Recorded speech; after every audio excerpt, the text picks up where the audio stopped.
Welcome student. आज हम हमारे टॉपिक को आगे कंटिन्यू कर रहे हैं। कल हमने अलजेब्रा ऑफ लीनियर ट्रांसमिशन किया था, आज हम उसके कुछ क्वेश्चंस करेंगे।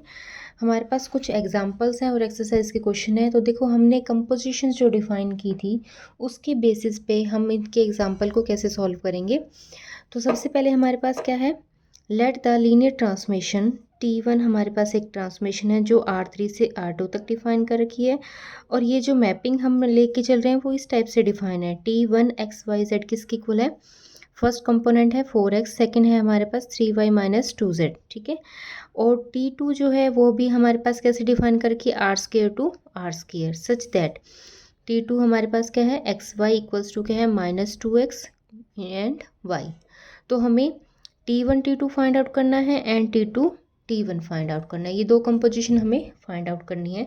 तो सबसे पहले देखो हम कैसे डिफाइन कर रहे हैं।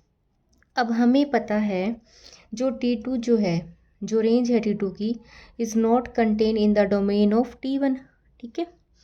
जो रेंज है T2 की वो T1 के अंदर कंटेन नहीं होगी, ठीक है, डोमेन ऑफ T2। अब T1 हमारे पास क्या है, R3 से R2 तक है।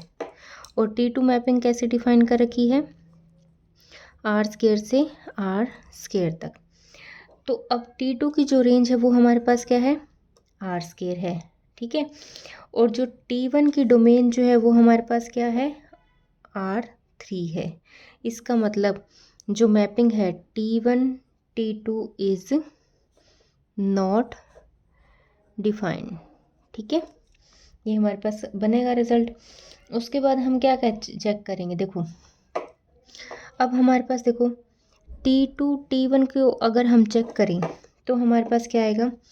अब रेंज ऑफ T2 क्या है, सॉरी T1 क्या है, R², ठीक है। और डोमेन ऑफ दिस क्या है, R2, मतलब ये दोनों सेम है हमारे पास। इसका मतलब ये कंटेन होगा, तो इसका मतलब T2 T1 जो है वो हमारे पास क्या हो जाएगा, डिफाइंड हो जाएगा। अब हमें इन्हें सॉल्व कैसे करना है वो देखो। अब ये रिजल्ट तो हमने देख लिया क्योंकि इसकी डोमेन और इसकी रेंज जो थी वो सेम नहीं थी, लेकिन यहाँ पे हमारे पास दोनों के रिजल्ट हैं सेम है, तो ये एक दूसरे के अंदर कंटेन हो रहे हैं। तो इसका मतलब T2 T1 को आप डिफाइन कर सकते हो, ठीक है। तो T2 T1, ठीक है, इंटू एक्स करते हैं हम, ठीक है, या यू करते हैं। तो अब हमारे पास ये रिजल्ट क्या है, XYZ टाइप का है, ठीक है। तो इसको हम कैसे लिखेंगे, T2 और T1 के साथ हम क्या कर देंगे, इस एलिमेंट को ऑपरेट कर देंगे। अब T2 के अंदर हमने क्या करना है, इस एलिमेंट को पुट करना है, ठीक है। तो हमने क्या करना है, T2 के अंदर इस एलिमेंट को पुट कर दो। तो पहले यहाँ पे T1 XYZ का रिजल्ट क्या है, ये है हमारे पास। तो यहाँ पे कितना आ जाएगा, 4x, 3y माइनस 2z, ठीक है। T1 XYZ को हमने कैसे डिफाइन कर रखा है, 4x, 3y माइनस 2z। अब ये रिजल्ट जो है वो हम T2 में पुट करेंगे, ठीक है। T2 में पुट करने का मतलब क्या है कि T2 XY को हमने इस फॉर्म में डिफाइन किया है। तो x के प्लेस पे x पुट कर दो, y पे y वाला कंपोनेंट आ जाएगा। तो हम यहाँ पे जब पुट करेंगे तो यहाँ पे क्या रिजल्ट आएगा, माइनस, इसके साथ मल्टीप्लाई हो जाएगा। तो ये बन जाएगा -8x, ठीक है। और y के प्लेस पे ये सेम एलिमेंट, तो ये आ जाएगा 3y माइनस 2z, ठीक है। तो इस टाइप से आपने देखने हैं क्वेश्चन, क्योंकि हमारे पास जो T2 जो डिफाइन कर रखा था, x और y दो ही इसमें एलिमेंट्स थे, वो कैसे डिफाइन कर रखा था, -2x, y, ठीक है। तो सेम हमने क्या किया, जो मैपिंग दे रखी थी उसी में एलिमेंट पुट कर दिए। तो ये हमारे पास रिजल्ट डिफाइन हो गया। अब हमने यही चेक करना है, जब हमारे पास हम कंपोजिशन फॉर्म देख रहे हैं या प्रोडक्ट देख रहे हैं, तो उसमें हमने ये देखना है कि इन दो एलिमेंट्स की, या सॉरी जो मैपिंग है उनकी जो रेंज और डोमेन है वो सेम है या नहीं है, ठीक है। इसके कॉरेस्पॉन्डिंग हमने क्या देखा था, इसके कॉरेस्पॉन्डिंग हमने ये देखा था, रेंज ऑफ T1, ठीक है, is contained in the domain of T2, ठीक है। जो T1 की रेंज को देखना है इसके अकॉर्डिंग, ठीक है। और इसमें हमने क्या देखा था, जो T2 की जो रेंज है वो T1 की डोमेन में कंटेन नहीं हो रही। ठीक है, तो हमने इस टाइप से देखना है। जो भी हमारे पास लास्ट वैल्यू आएगी, मतलब लास्ट जो मैपिंग आएगी, उसके अकॉर्डिंग हमने देखना है उसकी जो रेंज होगी वो पहले वाले की डोमेन में कंटेन होनी चाहिए। ठीक है, तो ये हमारे पास मैपिंग डिफाइन होगी। अब इसी के रिगार्डिंग हमारे पास एक एग्जाम्पल और है, हम वो देखते हैं कैसे कर रहे हैं। हमारे पास क्या रिजल्ट है, मैपिंग डिफाइन की लेट T1, एक मैपिंग डिफाइन की R3 से R² तक। ठीक है, सच दैट T1 XYZ किसके इक्वल है, x plus y plus z और x प्लस वाई, ये दो एलिमेंट है।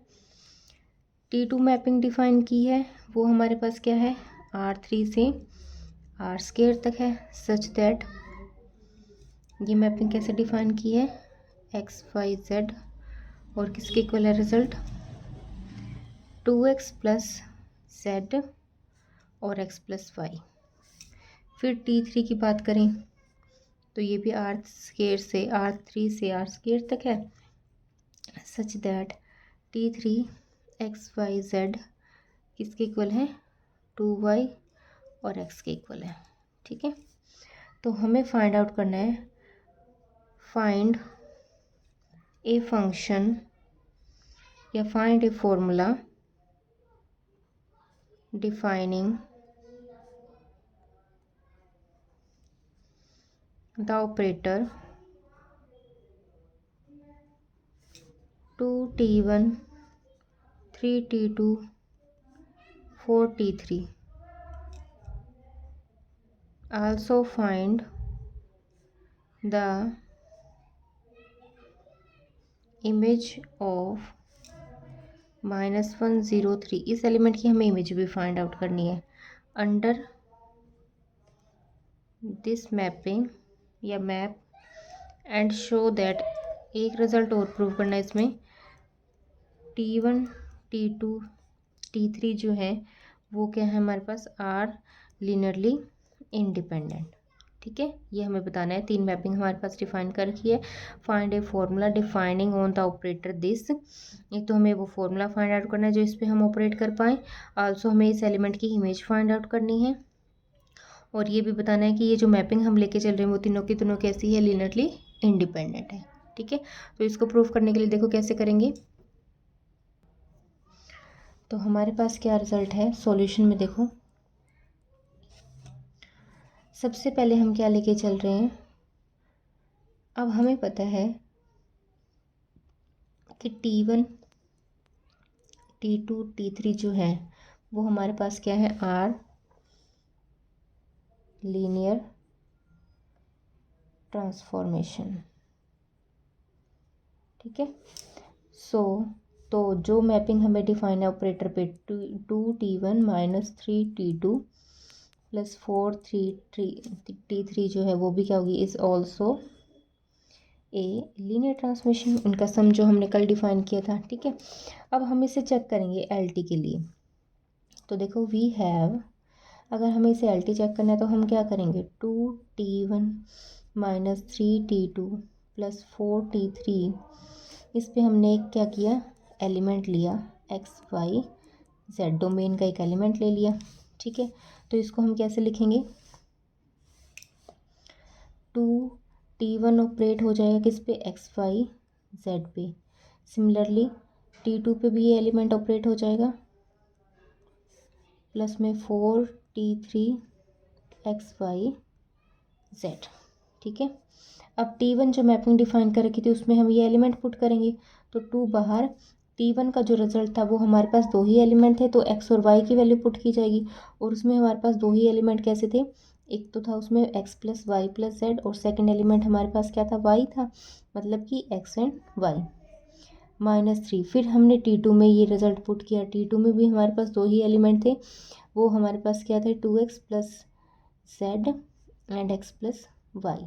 ठीक है, सिमिलरली T3 में हमने पुट किया रिजल्ट, तो हमारे पास दो ही एलिमेंट आए थे, ये तो हमने इनमें पुट कर दिया। ठीक है, अब इसके बाद हम इन्हें सॉल्व करेंगे, तो हमारे पास क्या रिजल्ट आएगा, देखो 2x plus 2y plus 2z, 2x plus 2y। ठीक है, माइनस 6x, ठीक है। और हमारे पास यहाँ पे क्या बनेगा, plus 3z 3x plus 3y। फिर हमारे पास यहाँ पर बनेगा 8y और 4x। अब इन्हें हम ऐड करके लिखेंगे तो हमारे पास क्या रिजल्ट आएगा, देखो जो x वाले कोफिशिएंट है वो इकट्ठे कर लो, तो यहाँ से x इसके साथ है तो ये बनेगा -4x। y वाले कोफिशिएंट एक y यहाँ पे आ रहा है, ठीक है, और y यहाँ पे भी आ रहा है और y यहाँ पे भी आ रहा है, ठीक है। तो इसके अकॉर्डिंग सॉल्व कर लेंगे तो ये हमारे पास क्या बनेगा, यहाँ से आएगा 10 और z को भी देख लो, ओनली माइनस का आएगा, ठीक है। फिर यहाँ पे हमारे पास क्या आएगा, इसको हमने लिखा फर्स्ट एलिमेंट के कॉरस्पॉन्डिंग, इसको हम लिखेंगे अब सेकंड एलिमेंट के कॉरस्पॉन्डिंग। तो इसमें हमारे पास कितना बनेगा, ये बन जाएगा आपके पास माइनस और एक है ये हमारे पास यहाँ पे इसका 4 पड़ा है, 4 ये बनेगा हमारे पास 3x और y इसके साथ आ रहा है, इसके साथ आ रहा है, उसके साथ है नहीं तो ये बन जाएगा -y, ठीक है। तो ये एलिमेंट आ गया। तो ये तो हमने ऑपरेटर डिफाइन कर लिया, फर्स्ट कंडीशन ट्रू होगी। अब हमने इमेज फाइंड आउट करनी है। आल्सो सेकंड पार्ट के लिए हम क्या करेंगे, आल्सो इमेज ऑफ एलिमेंट क्या था, -1 0 एंड 3, मतलब x का कोफिशिएंट क्या है -1, y का 0 और z का 3, ठीक है। इसी मैपिंग में अंडर दिस मैप्स, ठीक है। तो मतलब हमें क्या करना है, 2t1 - 3t2 + 4t3, इसका जो रिज़ल्ट है उसमें हमने ये रिज़ल्ट करना है। तो x y z के पास -1 0 एंड 3 पुट करेंगे तो ये हमारे पास इसमें पुट कर दो तो ये हमारे पास कितना आ जाएगा, देखो -4 -1 y वाला 0 हो जाएगा, ठीक है, मतलब 10 × 0 और -3 z के प्लेस पे, ठीक है। फिर हमारे पास नेक्स्ट एलिमेंट सेम वही है, x के प्लेस पे -1 और y के प्लेस पे 0। तो ये हमारे पास आ जाएगा कैलकुलेट करने के बाद 1 एंड -3, ठीक है। तो नेक्स्ट देखो हमारे पास क्या रिज़ल्ट आएगा। अब ये तो हमने दो कंडीशन चेक कर ली। थर्ड हमारे पास क्या थी कि t1 t2 एंड t3 जो है आर लीनियरली इंडिपेंडेंट। इसका मतलब हम क्या करेंगे, a t1 + b t2 + c t3 equals to क्या करेंगे, 0 वेक्टर, ठीक है। और a b c जो है वो हमारे पास क्या होंगे, आर में से लिए जाएंगे। तो हम क्या करेंगे, अब इसका मतलब जो है हम एक वेक्टर लेंगे ऑपरेटिंग दिस ट्रांसमिशन ऑन, इस ट्रांसमिशन को हम क्या करेंगे 1 0 0 एलिमेंट पे ऑपरेट करेंगे, ठीक है। तो देखो हमारे पास क्या रिज़ल्ट आएगा, a t1 + b t2 + c t3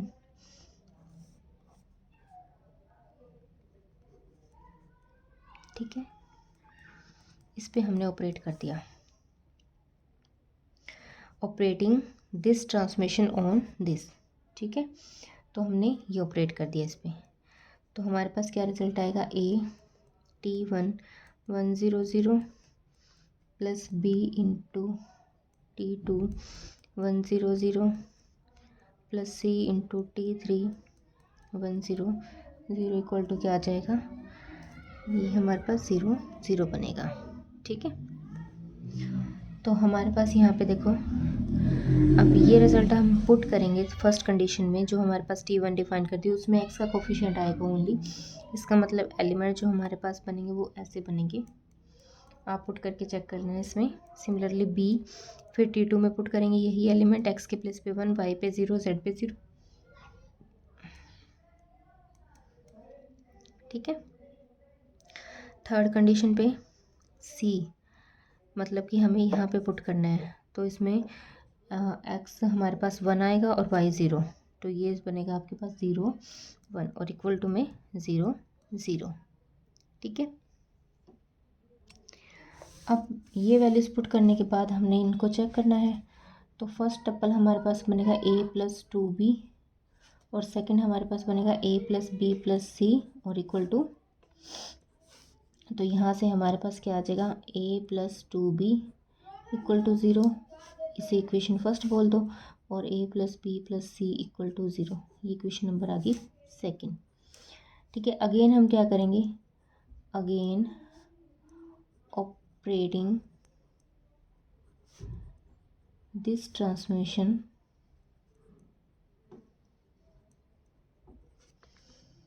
on, अब एलिमेंट हमने ये ले लिया सेकंड, वन बाय वन देख लेते हैं। ठीक है, तो हमने a_t1 + b_t2 + c_t3, इसके ऊपर हमने क्या किया 0 1 0, ये एलिमेंट ऑपरेट कर दिया।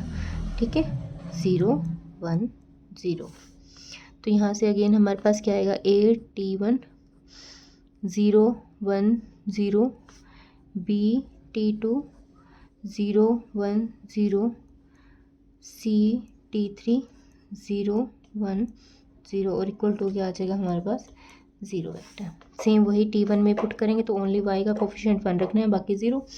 तो ये हमारे पास क्या बनेगा a 1 1, b into 0 1, c into 2 2 0। ठीक है, तो यहाँ से हम फिर इसको देख लेंगे। तो ये हमारे पास क्या बन जाएगा a+2c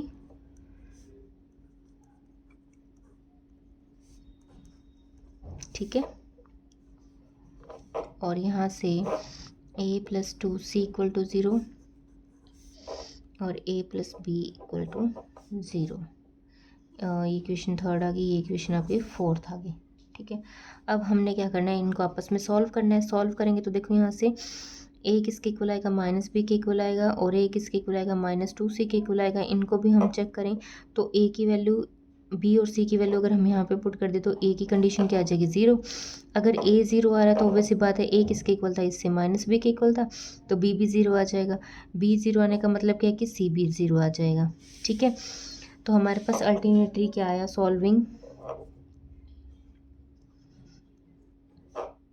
solving equation 1 2 3 and 4, a equals to 0, b equal to 0 and c equal to 0। ठीक है, तो सारे स्केलर्स क्या है, इक्वल टू 0 है, इसका मतलब t1 t2 t3 जो है वो हमारे पास क्या होगी, आर लीनियरली इंडिपेंडेंट। ठीक है, तो हमने इस रिजल्ट में तीनों पार्ट जो प्रूव करने थे वो प्रूव किए। उसके बाद हम एक क्वेश्चन और देख लेते हैं, इसी टाइप का सिंपल सा। नेक्स्ट हमारे पास एक एग्जांपल है,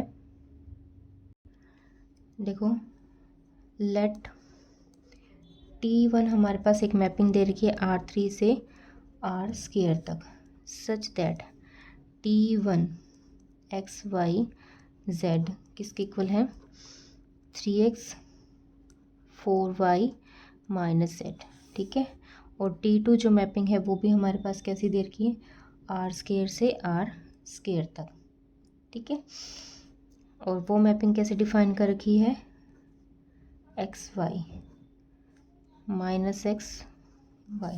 सेम वही आपने फर्स्ट एग्जांपल की तरह करना है, compute t1 t2 and t2 t1, इनकी प्रोडक्ट को आपने फाइंड आउट करना है। ठीक है, तो सॉल्यूशन हमारे पास क्या है, देखो सॉल्यूशन हमारे पास आएगा, पहले तो हम मैपिंग जो ले रखी है t1 वो हमारे पास R3 से R2 तक है, और वो कैसे दे रखी है t1 x y z किसके इक्वल है 3x 4y -z, और t2 जो है वो R² से R² तक है, सच दैट, तो ये हमारे पास t2 भी ऐसे बन जाएगी। अब जैसे हमने फर्स्ट एग्जांपल में चेक किया था, देखो अब हम चेक करना चाहते हैं, मान लो हम t1 t2 ले रहे हैं पहले जो हमें बोला गया है। अब इसके अकॉर्डिंग हम देखें तो हमें ये देखना था इस एलिमेंट की जो रेंज है T2 की जो रेंज है वो T1 की डोमेन में कंटेन होनी चाहिए, ठीक है। तो T2 की जो रेंज है वो R² है और वो R3 में कंटेन होनी चाहिए। इसका मतलब ये कंटेन नहीं हो रही, इसका मतलब हम बोल देंगे T1 T2 जो है is not defined, same first example की तरह, ठीक है। अब नेक्स्ट में हम देखना चाहते हैं T2 T1 के लिए। तो T1 T2 के लिए T2 T1 के लिए हम क्या देखेंगे, T1 की जो रेंज है इसकी रेंज है R², वो T2 की डोमेन में कंटेन हो रही है, ठीक है। तो इसका मतलब T2 T1 हमारे पास डिफाइन होगा। क्या लिखेंगे हम, reason as range of T1 is contained in the domain of T2, therefore T2 T1 is defined, ठीक है। इसका मतलब हम कैसे लिखेंगे, T2 T1, ठीक है। इस पे हम XYZ लेके चलेंगे। डोमेन में इसकी T1 की जो डोमेन है वो हमारे पास क्या है, XYZ टाइप की है, ठीक है। तो इसको हम कैसे लिखेंगे, T2 और T1 के साथ हम XYZ को लिख देंगे।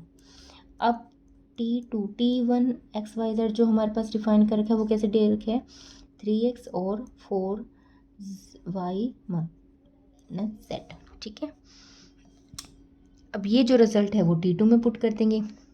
तो वहाँ पे x किससे रिप्लेस हो रहा है, -x से रिप्लेस हो रहा है ना। T2 हमें डिफाइन कर रखा था x y किसके इक्वल था, -x और y के इक्वल था, ठीक है। तो इन एलिमेंट को रिप्लेस कर दो, तो ये हमारे पास क्या आ जाएगा, -3x और ये आ जाएगा 4y - z, ठीक है। तो इसका मतलब हम डिफाइन कर पाए, ठीक है। और T1 T2 जो है उसको हम ऐसे भी बोल सकते हैं कि range of T2 is not a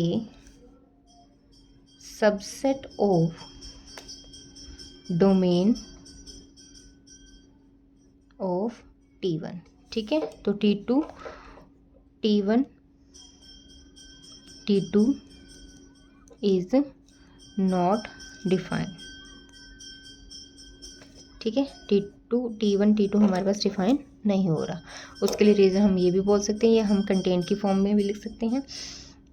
तो इस टाइप से आपने इनके एग्जांपल्स देखने हैं। एक्सरसाइज के मैंने 1-2 क्वेश्चन बता दिए हैं। एक सेकंड क्वेश्चन हो रहा है वो इसी टाइप का, वो आप ट्राई करके देख लेना। कोई प्रॉब्लम आए तो वो हम डिस्कस करेंगे। आज के टॉपिक में हम यही करेंगे। नेक्स्ट हम स्टार्ट करेंगे, हमारा इंपॉर्टेंट टॉपिक है singular and non singular linear transmission. Thank you.